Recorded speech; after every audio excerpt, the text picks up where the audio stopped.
Okay, trucking story number 2. I'm going to tell you, this is just one example of thousands that I have of extremely dishonest, more dishonest than the average criminal on the street, of badges and guns, or gun-wearing badges. My wife and I had picked up a brand new trailer. We were pulling a tanker for John and John. We were in a company truck. And this was their very first air ride tanker, and it was really hard to get used to. So we picked it up and somewhere in Louisiana. Oh, yeah, we picked it up in Crowley. And then we had to go load it in Odessa, Texas. And then from there, we would take it up to, well, actually, what was that? Was it Attleboro? Brattleboro? It was Attleboro. Attleboro, Mass. And I can't remember. It was a nice company, and the people there were nice. Even though they were union, they were nice to us. It was a really clean place. So anyway, we pick up this trailer, and it's the very first air ride tanker we've ever pulled, and boy, was it hard to get used to. When you're not used to that much flex and bounce, and you're in there, you're preparing yourself for a bump, and then you don't get it. It took a lot of getting used to. Beautiful trailer, brand spank new, virgin voyage. We get up into Connecticut, and the DOT pulls us over. Federal. Was it federal DOT? What? Yeah, so the dishonesty goes all the way to the top. This was a federal DOT doing a... Hazmat. Yeah, they were pulling over hazmat trucks. Is there anything else you want to correct me on? No, I just wanted to make Oh, sure okay. you got it right. So they were pulling over hazmat trucks, right? Now here's when I began to see the big picture. Their goal was not to keep unsafe trucks off the road. Their goal was to justify their existence. So they had to find something wrong with trucks so they could prevent all these numbers and justify their income and their existence and the expense of setting up this week-long DOT blitz campaign. So we have this brand new truck. And we had a new truck too. It was, it was almost brand new truck, and it was a brand new trailer. So we pull into this rest area, and they're under there. One guy's under there looking around, and he can't find nothing. So he comes up. See, they won't let you follow them around to see what they're doing. You got to sit in your truck.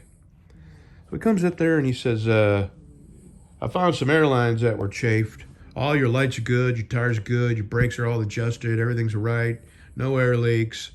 But I found a couple lines back here in the trailer that are chafing. So I said, well, this is a brand new trailer. I said, brand new as in, we don't have 1,000 miles on it yet. So he makes me come back there and look at it. Did you go back there with me, hon? I didn't. I was too busy listening to the guy next to us that asked the DOT if he wanted him to see, if he wanted him to give him both, and it was wrong buttons. So I go back there, and he shows me these 2 airlines that come off each brake chamber. They come off the brake chamber, and they make like a half circle, and they go up to the air tank, right? And they're not touching each other.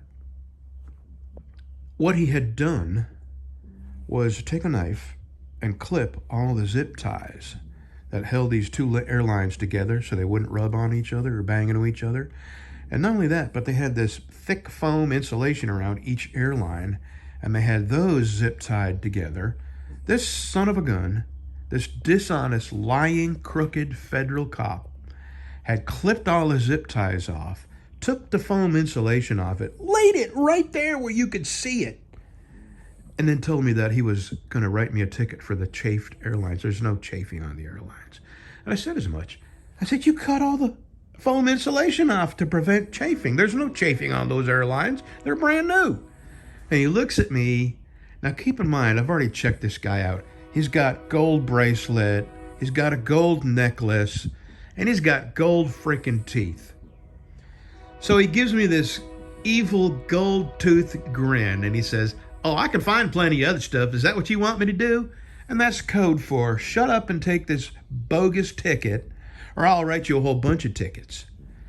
And I took that bogus ticket, turned it over to my company, and they were just shaking their head. And, they see lots more of this. I mean, as an individual driver, we see it one at a time. But as a company, they see it hundreds at a time, this kind of dishonesty.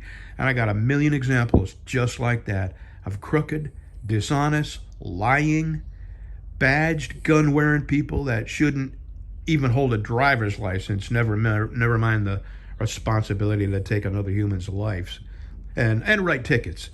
So that's the whole game with the DOT thing. Every once in a while, they come across somebody whose truck is really bad shape.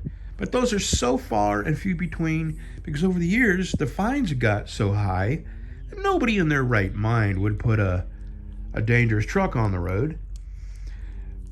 So the numbers, they had to... So as trucks became better and better and more roadworthy, what do? Their criteria for writing tickets gets to the point where it's more and more dishonest. Because otherwise, half of them are going to lose their job. There's no need for their existence anymore because they've done what their initial existence was for, to keep unsafe trucks off the road. And now that nobody's putting unsafe trucks on the road anymore, now they're having to resort to some pretty despicable, nefarious behaviors, downright dishonest and illegal. And wrote me a ticket on a brand new truck for having chafed airlines. And number one, they weren't chafed, and number two, he cut all the protective stuff on them off to protect them from getting chafed. And I got a million of them. See ya. Good stories. She has good stories, and I'm gonna let her tell her positive stories. I spent way more time dealing with these people than she did, and I met way more douchebags than she met. And I even got security guard stories that'll just curl your hair.